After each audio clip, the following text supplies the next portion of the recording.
They say blood is thicker than water, but they never tell you what happens when that blood starts to run cold. I thought I understood life. You work hard, you save, you sacrifice, and in the end, it all adds up to something. A home, a legacy, a family that remembers who you were. That was my plan. 40 years of routine, same alarm, same lunchbox, same aching knees. 40 years of coming home too tired to talk, but proud enough to sleep.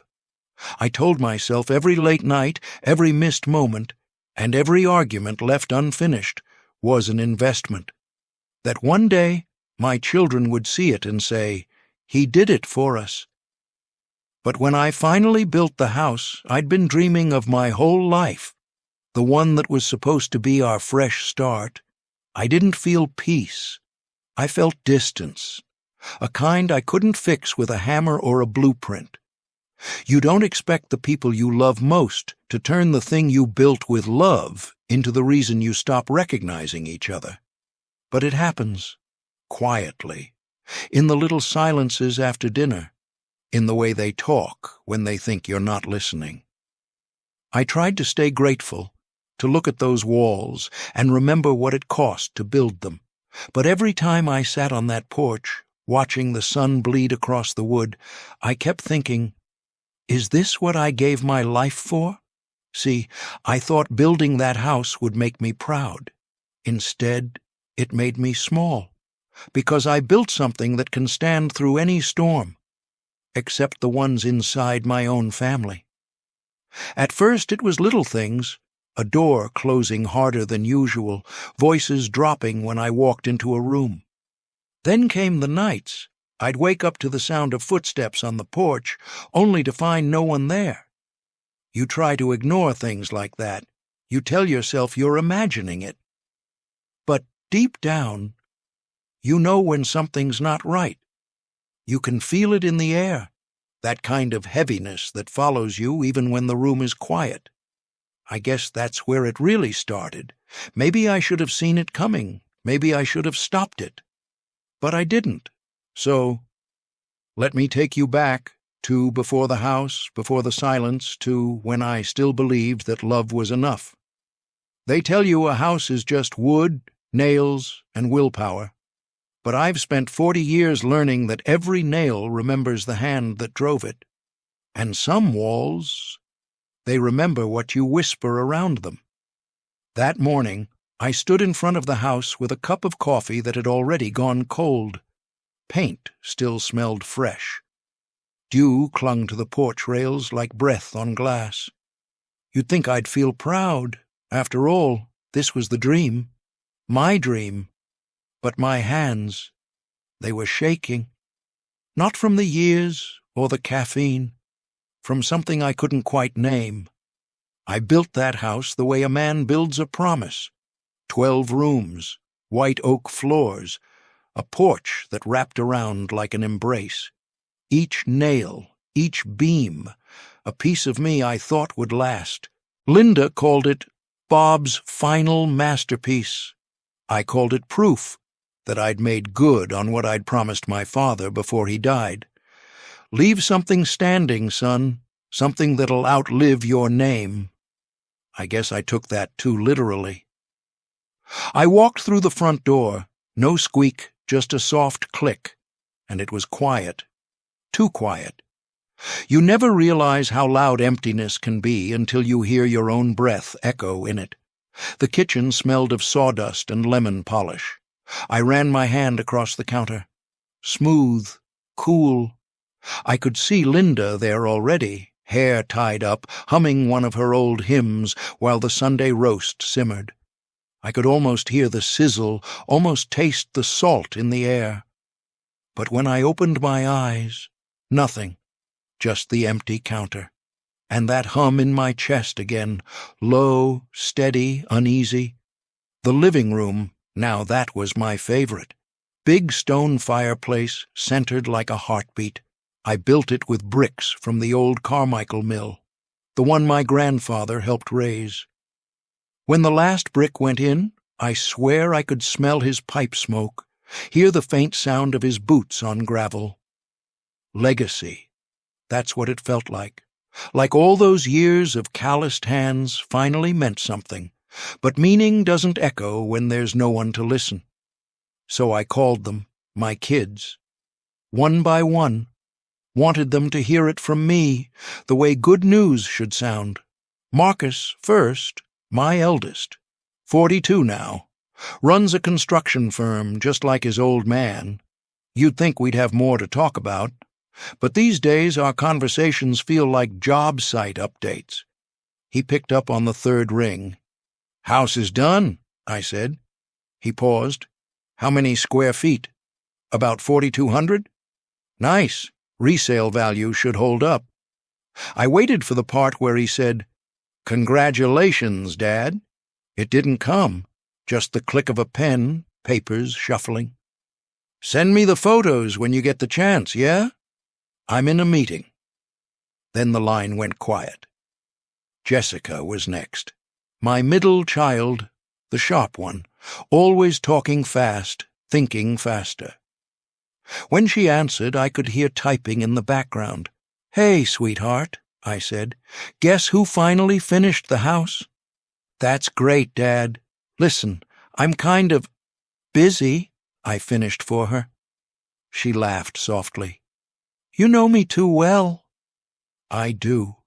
Too well to miss how her voice thinned out when she said, "Proud of you, though."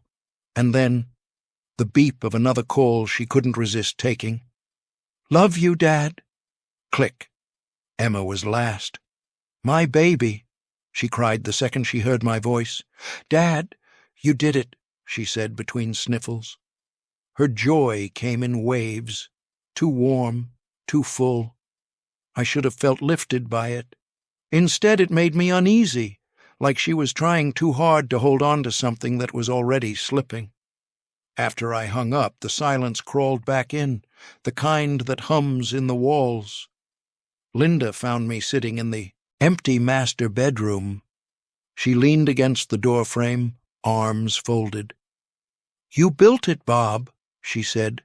"So why do you look like you're standing at a funeral?" I didn't have an answer, because how do you tell someone that the thing you built to hold your family together feels lonelier than all the years you spent apart? Later that night, after she'd gone to bed, I did one last walk through. Old habit. Builders never stop checking their work. Front door, locked. Basement, dry. Windows, sealed tight. Except one, the one facing the woods. Wouldn't close all the way. I tried 3 times, even oiled the hinge. Still, that little gap stared back at me, just wide enough for a draft or a whisper.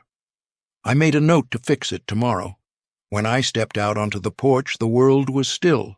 Even the cicadas seemed to hold their breath. I sat on the top step and looked at what I'd built.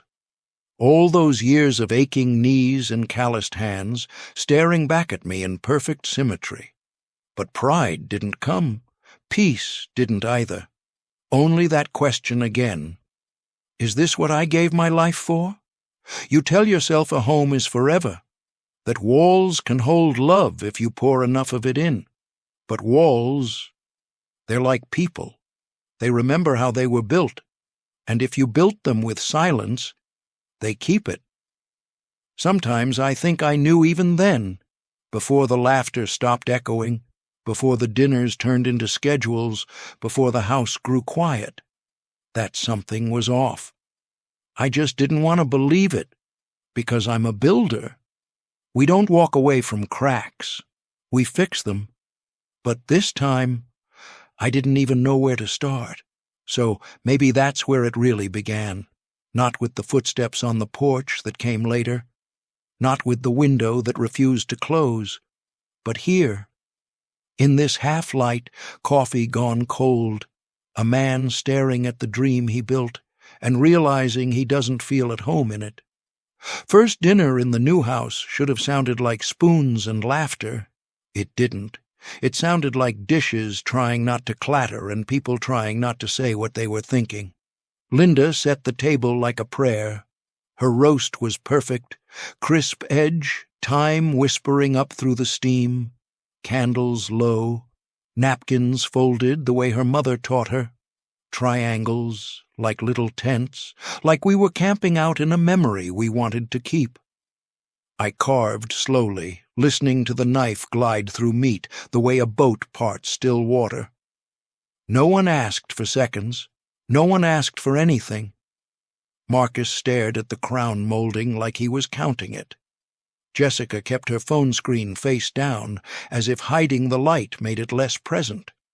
Emma shredded her napkin into ribbons and lined them up like tracks. I said, "To family," and raised my glass. The echo clinked back from the walls. We drank, we chewed, we swallowed. Silence made the room smaller. Over dessert, Linda's lemon chess pie with a crust. She refuses to measure and somehow always gets right. Marcus cleared his throat the way a foreman clears a site. "When we inherit this place," he said, as if he'd been waiting for his cue, "we should talk about—" "We?" Jessica's fork froze, a bright flash above the plate. "You mean when you try to sell it out from under us?" "It's called being realistic," Marcus answered, calm like a man reading a blueprint. 4,000 square feet and a wraparound porch isn't a shrine. It's leverage. God, you sound like Dad. Jessica's laugh was short, not kind, except at least he builds for people. You build for comps. Emma twisted another strip from the napkin. Tiny white paper snakes. She didn't look up. Linda tried to pass the cream and ended up passing air. "Hey," she said softly, the word like a hand on a hot stove. "Not tonight." "I'm talking logistics," Marcus said. "Property tax, insurance. If we inherit this together, we need a plan, or you'll make one," Jessica finished, "because you always do." I watched. I tried to measure the distance between their voices the way I used to measure foundation depth, 6 inches, 12, 18, until you hit something that wouldn't shift. But feelings don't sit still long enough for a tape. "Okay," I put my fork down. "Everybody breathe." They did, or pretended to. I stared at the pie, thought about my father saying, "If a job's too big for one man, split it into pieces you can carry." So I did the only thing a builder knows how to do when a structure starts to groan. "I have a solution," I said, "on paper only." 3 heads turned, even Emma's. "Marcus," I went on, "you take the garage and workshop. Makes sense. It's bones and function. You'll respect it." He nodded once, already rearranging it in his mind.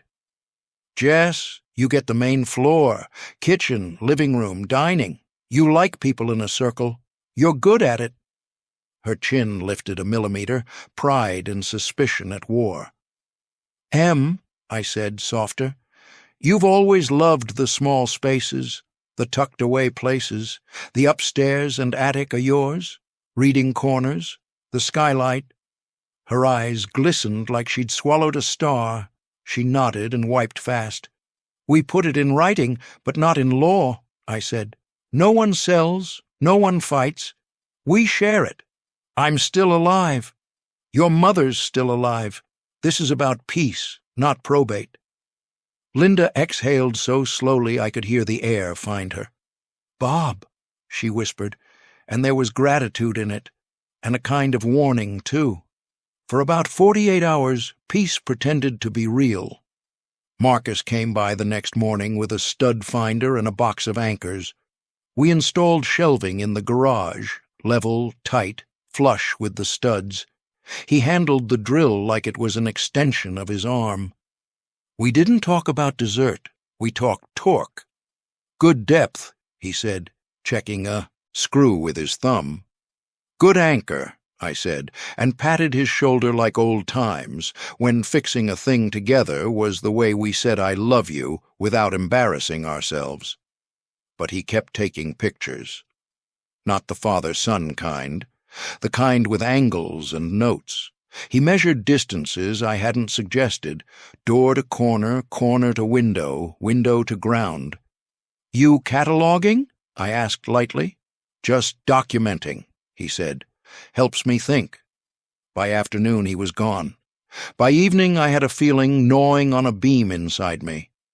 I stayed up late at the desk off the kitchen, the one with drawers so smooth they'd pass for silk. Opened my laptop, typed what I didn't want to find, found it anyway. A listing. My garage, photographed like a bachelor in a tailored suit. "Detached unit with separate entrance," the caption bragged. "Perfect for rental income, workshop, or studio. Investment ready." My mouth went dry. The photo I'd taken of the east-facing window, he'd used it, cropped the mess, brightened the light. My shelves looked like they belonged to somebody else's dream. I read it twice, then a third time. The words didn't change. I didn't tell Linda. Couldn't bring that brand of fire into the kitchen. The walls were still learning our names. The next day I called Marcus and told him to meet me at the Home Depot lot at lunchtime. Neutral ground. If anger has fumes, that lot is already full of them. Diesel, mulch, hot rubber. It could absorb mine without staining the house. He was waiting. Sunglasses, phone in hand. "Hey, Dad," he said, like we were about to compare prices on deck boards. "I saw your listing," I said. He didn't flinch, didn't apologize, didn't even look surprised. "You gave me the garage," he said. "On paper." "On paper," I echoed, and felt the thinness of those words cut my mouth. "As a way to keep us together, not as a deed to sell piece by piece to strangers." He shrugged, all efficiency and no heat. "You said it yourself. Be practical. I need the money more than I need another place to visit twice a year. You know what daycare costs?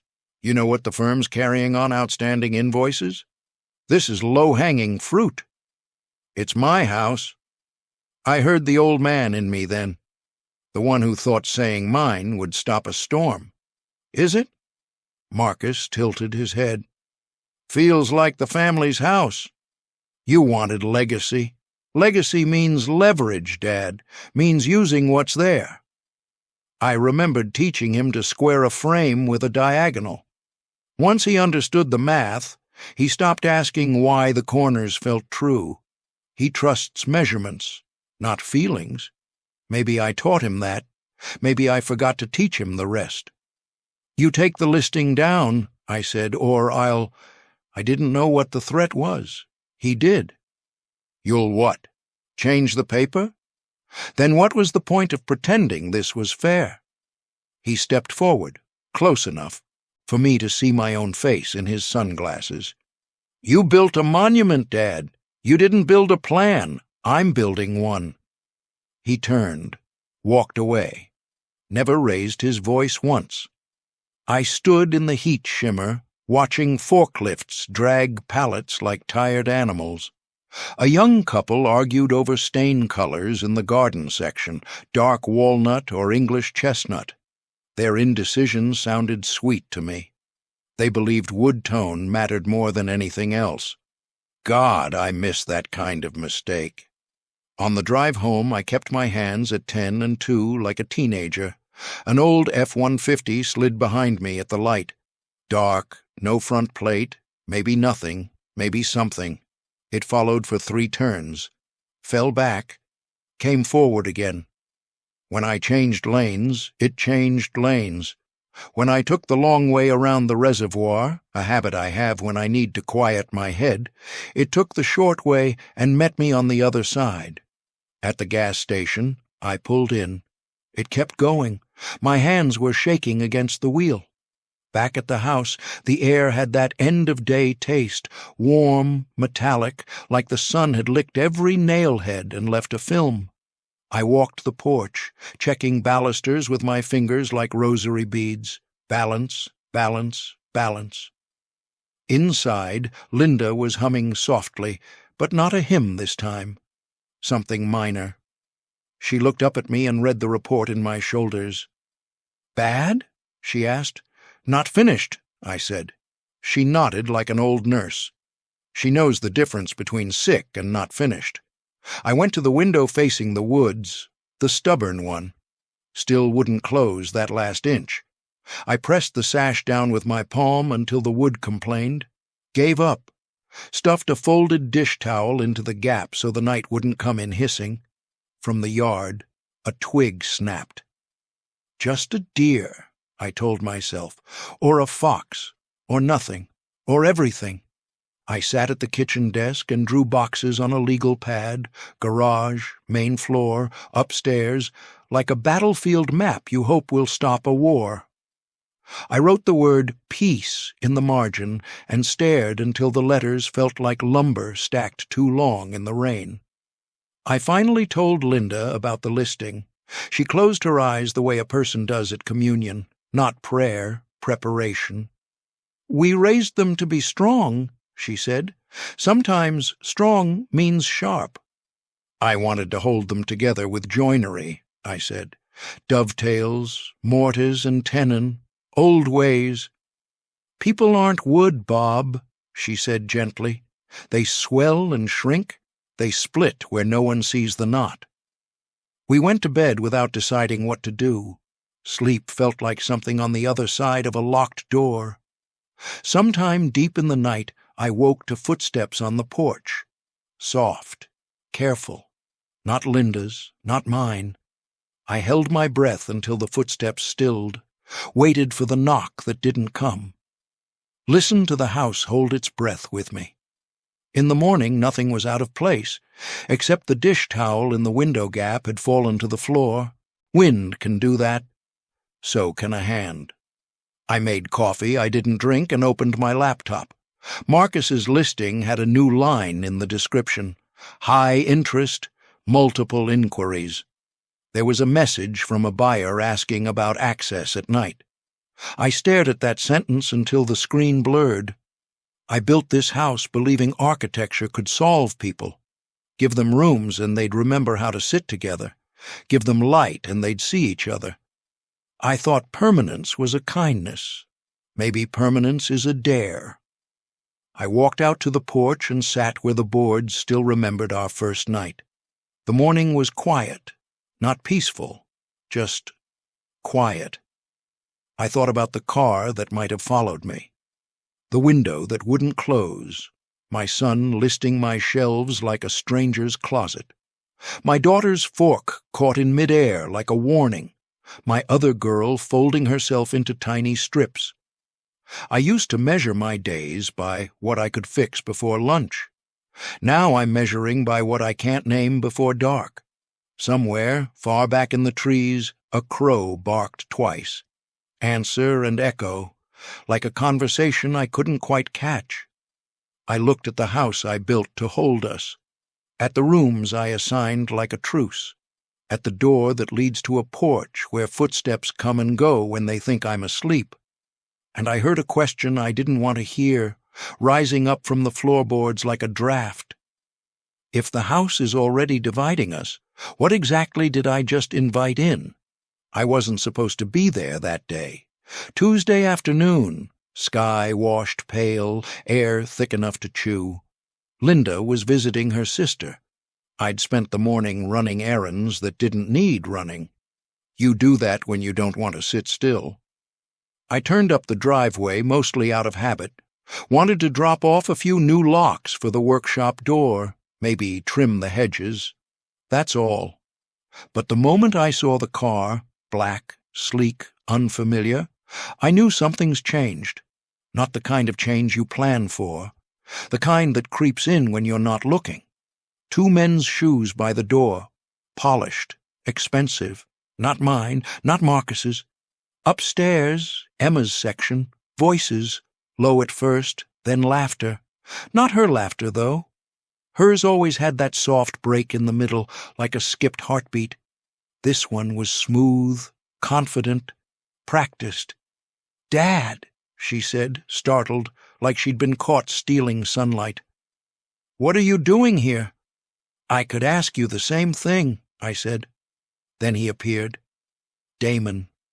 The name came out of her mouth like a confession she'd been rehearsing. He was polite, maybe too polite. Tall, crisp shirt, handshake firm enough to make a point. Said he was in real estate development. Said it like it should explain everything. "I didn't know you were seeing anyone," I said. "We wanted to tell you in person," Emma said quickly. Her smile twitched just once. "He's my fiancé." Fiancé. That word landed, like a dropped hammer, loud, heavy, final. I hadn't even known she was dating. Damon grinned, easy. "She keeps me grounded, sir." He said, "sir," like someone who'd practiced manners in a mirror.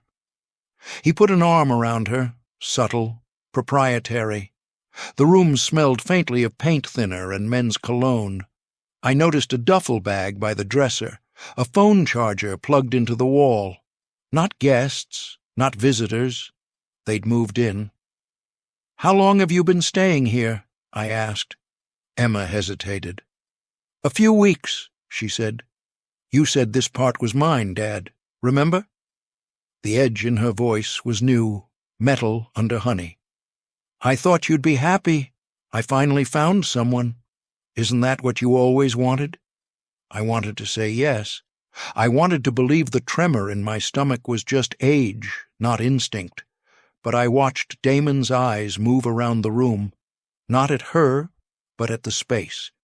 He was scanning it, measuring, checking the windows, the angle of the hallway, the ceiling beams, the way builders do, the way buyers do. "Beautiful craftsmanship," he said, tapping the window frame. "These are original, huh?" "Every inch," I said, "with my own hands."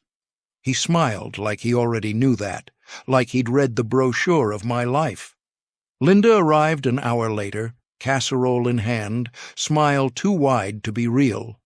She tried. God bless her, she tried. Asked Damon about his work, his family, how they met. "Mutual friends," Emma said too quickly. "Networking," Damon added. Their answers didn't fit together, but neither of them seemed to notice. After dinner, he offered to help with the dishes.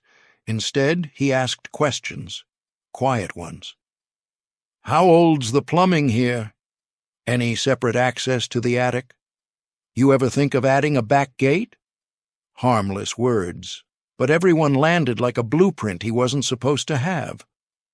When they went upstairs, I stood in the kitchen doorway with Linda. She looked tired in a way I hadn't seen before. "She seems happy," Linda whispered. "Does she?" I asked. She gave me that look, "Don't start," so I didn't. But I didn't stop thinking either. By the time the dishes dried, the house had gone still. That kind of still that hums behind your ribs. I walked outside to clear my head, and that's when I saw it. A folded piece of paper tucked under my windshield wiper. White, perfectly creased, block letters, no signature. "Leave the house before it burns." No explanation, no name, just that. My first thought wasn't who, it was why now. I looked around, driveway empty, trees whispering in the wind. You ever feel watched by something that isn't there yet? That's what it felt like. I slid the note into my jacket pocket. Didn't tell Linda. She'd call it a prank. I wasn't sure it was. That night, I didn't go upstairs, didn't go to bed. I sat in the living room, lights low, pretending to read the paper while the house breathed around me. Every creak felt like a footstep, every draft like someone's whisper brushing past my ear. Around midnight, I heard footsteps above me, slow, measured, the kind that know where they're going. Emma and Damon had said they were staying at his place that night. So, who was walking? I grabbed the flashlight. Didn't turn it on right away. You move slower in the dark when you're trying to catch truth unprepared. At the top of the stairs, nothing. But the door to the attic was open. Just a sliver, enough to show a line of light, I shut it gently, locked it, went back downstairs. But when I checked the kitchen window, the one facing the woods, it was open again. Not cracked. Open, wide enough for something to come in. I know I locked it. I know I did. That night I sat in the living room again, chair angled toward the front door, coffee untouched, the note folded in my palm like a prayer. For 3 nights, I did that. Didn't tell Linda, didn't tell anyone, just listened. The house makes new noises now. Old wood shouldn't learn new songs, but it does. Sometimes it's a thud, sometimes it's breathing where no one is, sometimes it's silence so thick you can almost taste the copper in it. I tell myself it's settling. That's what we call it when foundations adjust. Settling. Funny word, because I haven't felt settled since the day that car showed up in the driveway. You start to wonder things, dangerous things. Am I losing it? Is this how it begins? My father forgot faces before he forgot names, forgot fear last of all. Maybe that's where I'm heading, seeing threats in my own children, shadows in my own blueprints. Or maybe the house is just showing me something I built but never meant to. If the note was a warning, what exactly is it warning me from?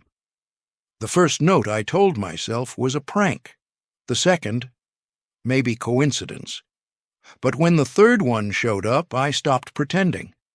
Block letters again. No signature. You were warned. Then, 2 days later, this isn't your home. Always slipped under the door when I was alone, always written in the same steady hand. No anger in it, just certainty. That's what made it worse. Linda didn't see them. Or maybe she did and decided not to ask. Lately, she's been moving through rooms like someone trying not to disturb a ghost. I started watching patterns, delivery trucks, passing cars, faces at the gas station. Paranoia feels a lot like vigilance until you can't tell the difference. The only person who'd benefit from me leaving was Marcus. Who else had something to gain? So I drove to his apartment. Didn't call first, didn't want to give him time to lie. He was packing boxes when I arrived, half his life folded into cardboard. The place smelled like old pizza and fresh ambition. Moving? I asked. He looked up, surprised, but not sorry. Chicago, new job. He said it like he was telling me the weather. Without saying goodbye? Dad, he said, rubbing his forehead. Don't make this a thing. He gestured at the boxes. I'm trying to start over, but I need cash flow, so if you could just... He tossed a folded document onto the counter. Sign over the garage so I can sell it and make rent. I laughed. Couldn't help it. A short, ugly sound. You really think I'm going to hand you a piece of this house because you can't budget? Because you won't let go, he snapped. He'd never raised his voice at me before. Not like that. This house, this idea of family you keep choking us with. It's not noble, Dad. It's control. You built this place as a trap, not a gift. I opened my mouth, but nothing came out. Every word I could have used turned to dust on my tongue. He pointed to the boxes. I'm getting out before it collapses on me. Maybe you should, too. He went back to taping cardboard shut, and that sound, the rip of the tape, felt louder than thunder. That night, I couldn't stay still. Every window was a question, every shadow a possibility. So I made coffee strong enough to burn and waited. Baseball bat by the door, flashlight in hand. Around 2 a.m. the house exhaled, boards creaked, wind pressed against the walls. Then footsteps, slow, deliberate, on the porch, just like before. I didn't think. I moved, flashlight on, door open. The beam caught a figure, dark coat, hood up, turning toward the woods. I shouted, ran, nearly tripped on the steps. Branches clawed my arms as I chased the light between trees. Then silence. They were gone. What I did find was a gas can, half empty, hidden behind the shed, fresh smell of fuel hanging in the cold air. I stared at it for a long time, didn't touch it, didn't want to put my fingerprints on something that already knew too much. By morning, I convinced myself I needed answers, not assumptions, so I went straight to Emma's part of the house. They were in the kitchen, Damon flipping pancakes like he'd been born there. Emma's laugh filled the room again, but it sounded staged, like a scene from a commercial that never aired. "Morning, Mr. Carmichael," Damon said, smiling just a little too smoothly. "Did you sleep well?" "Did you?" I asked. He tilted his head. "Of course. Why wouldn't I?" I dropped the note on the counter. "Because someone was outside last night. Someone with a gas can." He looked down at it, read the words, didn't even blink. "Maybe someone's trying to scare you into selling," he said evenly. "This is prime real estate. Have you thought about just letting it go?" Emma's fork clattered. "Damon," she hissed. He raised his hands like it was a joke, but there was nothing funny about it. "I'm not selling," I said. He smiled, small and cold. "Everyone sells eventually." Emma stood up, trembling. "Dad, stop, please. You're making everyone miserable over a house." "It's not just a house," I said. "It's us." She shook her head, eyes bright with anger. "No, Dad, it's you. You built it like a cage, and now you're surprised no one wants to live inside it." She stormed out. He followed, and I just stood there, surrounded by the smell of burnt pancakes and the sound of my own heart cracking. That night, Linda broke. We were sitting in the living room, me staring at the deed spread across my lap, her staring at the window that never stayed shut. The silence between us was a rope wearing thin. Finally, she said, "You built this place to keep us together, Bob, but look at us." Her voice was trembling, wet. "It's tearing us apart. Maybe we need to just walk away." I turned to her, stunned. In 40 years, I'd seen her cry only twice. Once when her mother died, once when Emma broke her arm.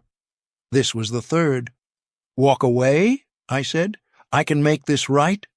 She shook her head.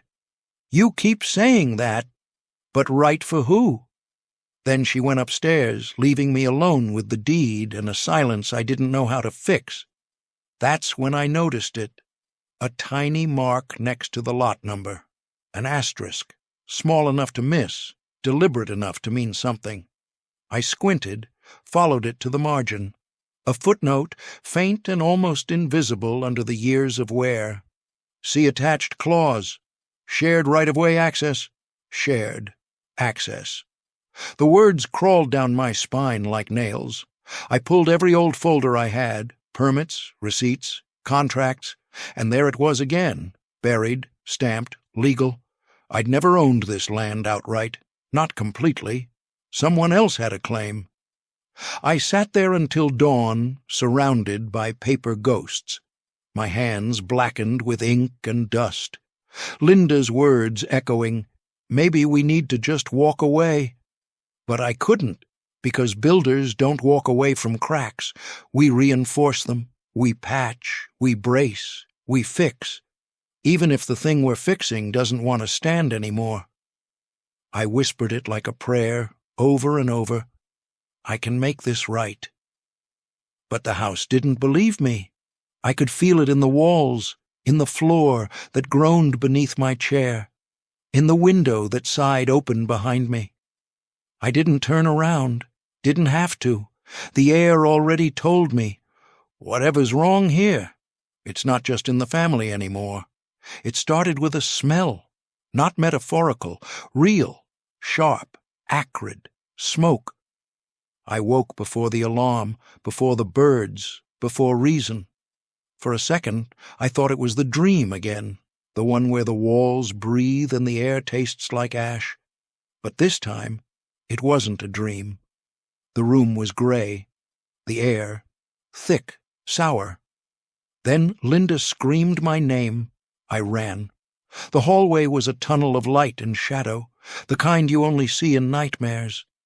When I reached the back door, the sky behind the house glowed orange. The garage, my garage, was burning. Flames licking up the siding, racing toward the main roof, like they'd been waiting their whole lives to climb. Linda was barefoot in the yard, phone to her ear, sobbing into 911. Emma stumbled out coughing, Damon right behind her, eyes wide but hands empty. He looked around like a man checking exits. "Where's Marcus?" I shouted. No one answered. Jessica's car screeched into the driveway a moment later. She'd been staying nearby for work. She jumped out, face pale, scanning the chaos. "Everyone's out!" Linda yelled. But I counted again. 1, 2, 3, not 4. Marcus wasn't there. Then I heard it. The bark. High, panicked. Duke, our old golden retriever, trapped in the mudroom next to the garage. "Stay back!" someone yelled, but I was already moving. The heat hit like a wall. Smoke clawed at my lungs. Through the blur, I saw movement. A shadow cutting through the flames. Someone was already inside. Marcus. He kicked the mudroom door. Once, twice. It cracked, splintered, gave way. Duke bolted out, fur singed, tail low. Marcus stumbled after him, coughing, eyes barely open. He collapsed on the lawn before I even reached him. I dropped to my knees, grabbed his arm. "Marcus, hey, stay with me." He tried to talk, but the sound came out as smoke. His hands, red, blistered. I pressed my palm to his chest, could feel it rise, slow but steady. The firefighters came then, sirens howling, lights flashing like judgment. They moved with practiced calm, hoses snapping open, water hissing against heat. The world became steam and shouting and the smell of melted dreams. By dawn, the fire was out. Most of the house stood, charred but standing. The garage was gone. All that work, all that proof I'd built of my life, reduced to a blackened frame and a memory of sparks. They loaded Marcus into the ambulance, oxygen mask, IV, bandages. I climbed in beside him. No one argued, not even Linda. For the first time in 20 years, I held his hand, firm, warm, shaking. His skin smelled like smoke and metal and forgiveness. He didn't open his eyes, but he whispered through the mask, "Dog's okay?" "Yeah," I said, "he's okay." He nodded once and drifted off. The ICU waiting room felt like limbo, plastic chairs, stale coffee, everyone sitting, no one talking. Jessica broke first. "I thought it was him," she whispered. "Marcus, the notes, the gas can. I thought he was trying to scare you into selling." Emma hugged herself. "I thought it was Damon," she said, voice shaking. "He went to get coffee right before it started. He said the power flickered. Her voice cracked. "I don't know anymore." I said nothing, just watched Marcus through the glass, tubes and monitors blinking like distant stars. My son. The one I accused in my head of everything. The one who ran into fire for a dog. For us. Linda sat beside me, eyes hollow, voice barely there. "He could have died, Bob." I nodded. "I know." "Why?" she asked. "Why would he go back in?" I looked at her and said the only thing that made sense. "Because that's what builders do. They go back for what's theirs, even when it's burning." A fire investigator came in around noon, clipboard, soot on his jacket, face grim but curious. "Mr. Carmichael?" "Yeah. We've got an early read on the cause." He flipped a page. "Accelerant was used. Gasoline. Whoever did this wanted it to look like an accident but didn't cover their tracks well. We'll know more soon." Gasoline. Same smell, same can, the one behind the shed. My mind replayed it like film melting in the projector. I wanted to ask who, I wanted to demand why.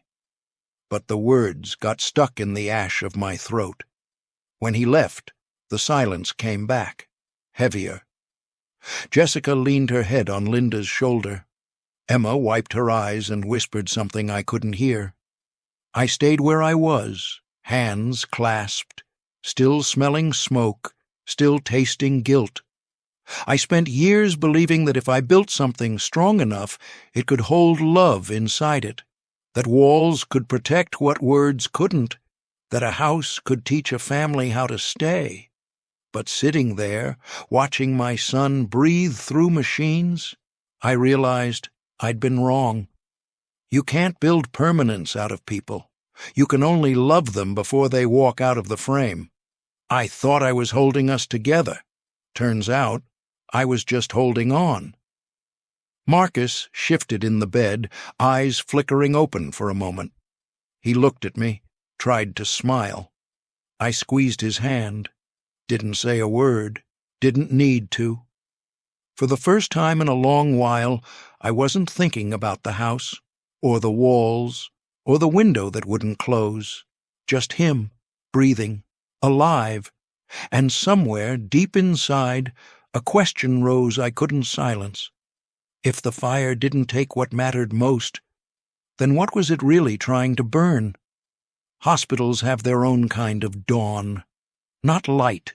Beeps, a chorus of machines deciding who gets to wake up slow and who doesn't wake at all.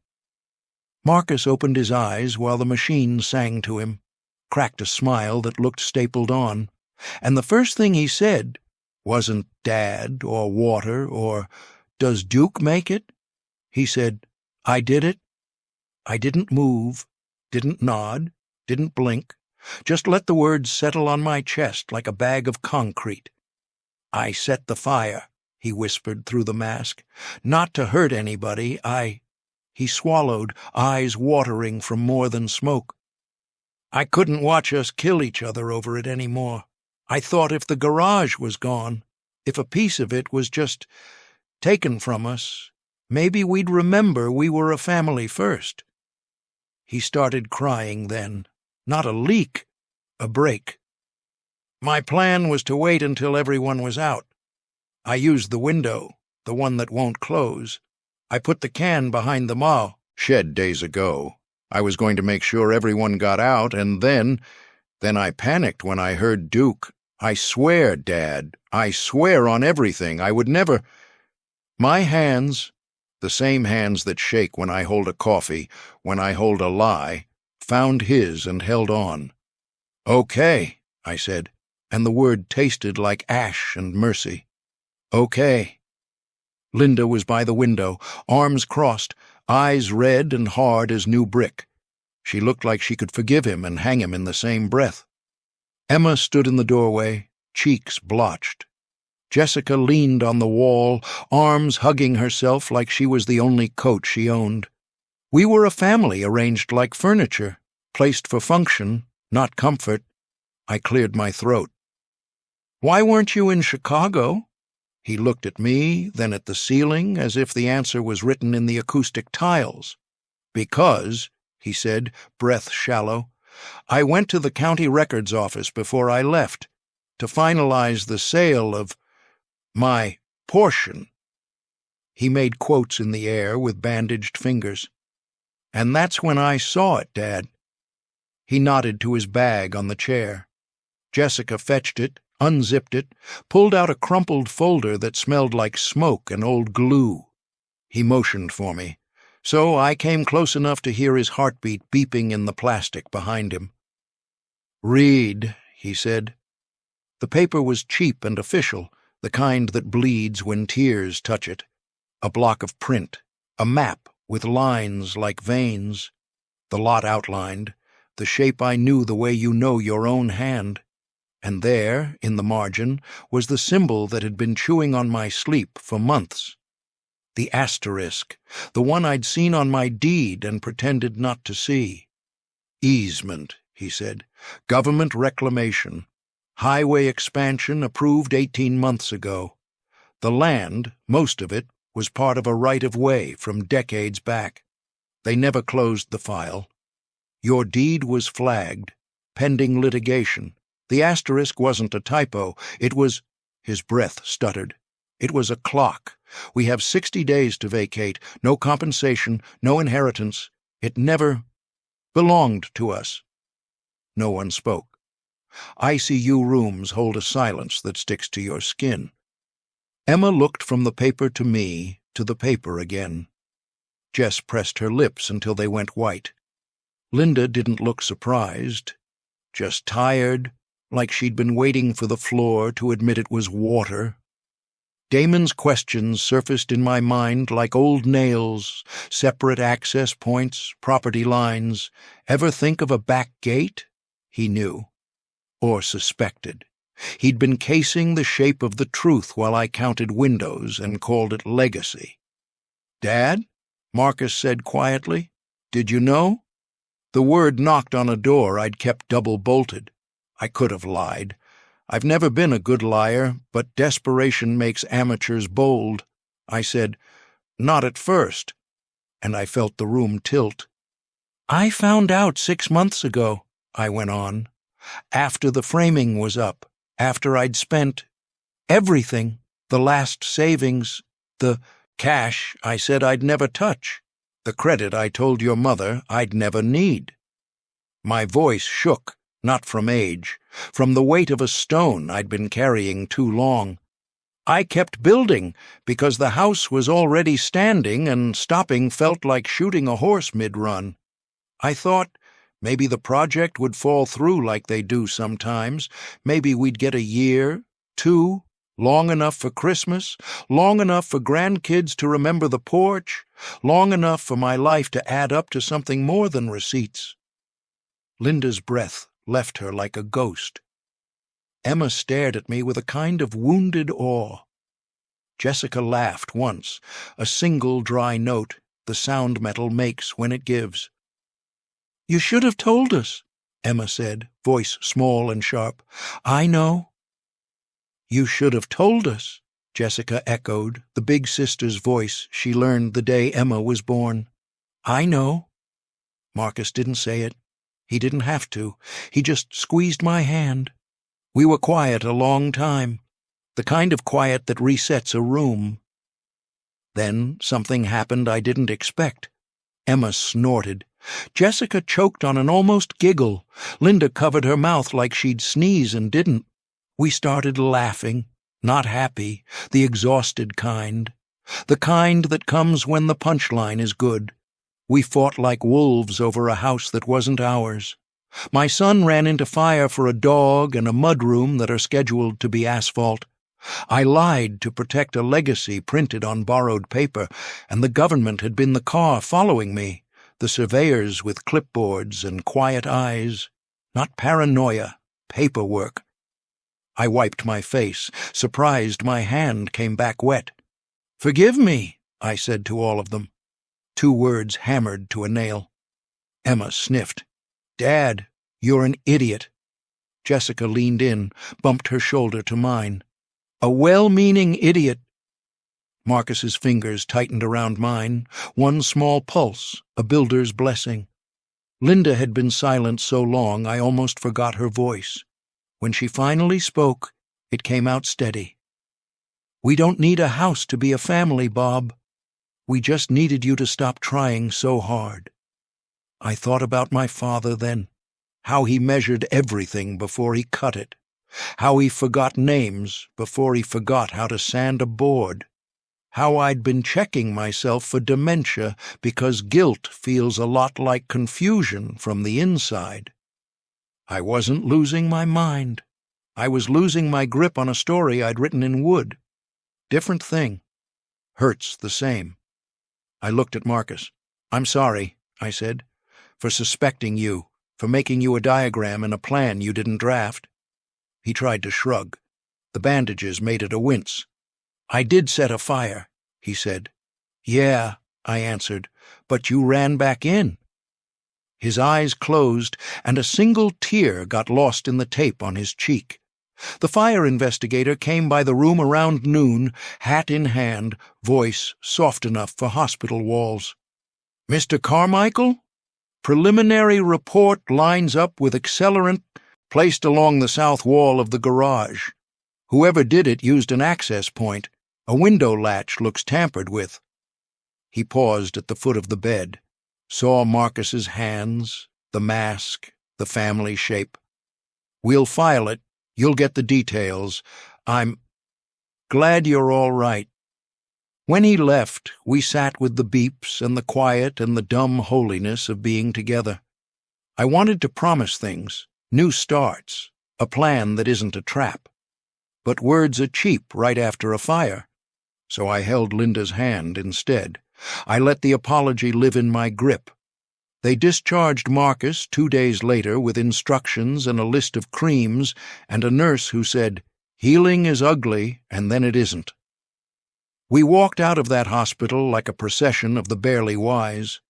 On the drive back, we passed the house, half burned, caution tape like a cheap yellow scarf around a throat that sang too hard. The window facing the woods gaped open, finally honest about the air it loved. Survey flags stabbed the earth, a dotted red sentence spelling our eviction. Damon's car was gone. Of course it was. He'd already read the footnotes while I was still admiring the font. Linda watched my face the way nurses watch heart monitors. I didn't look back. For the first time in years, my hands were steady on the wheel. We drove on, past the mill bricks I'd folded into a fireplace, past the stop sign where I'd seen the unmarked truck idle, past the long straight where the new highway would go, clean as a cut. I thought about permanence, how I'd worshipped it because wood listens when you tell it what shape to be. People don't. They swell. They split where the knot doesn't show. They surprise you by running into burning rooms for dogs who still think every car might bring their boy home. We got back to the rental, to the couch that doesn't match the rug, to Duke asleep and snoring like an old engine. Marcus eased into a chair and grimaced and told us he was fine. Emma made tea like it could repair arteries. Jessica started a spreadsheet because that is her religion. Linda touched my shoulder and left her hand there long enough to teach me something I should have learned 40 years ago. We have 60 days.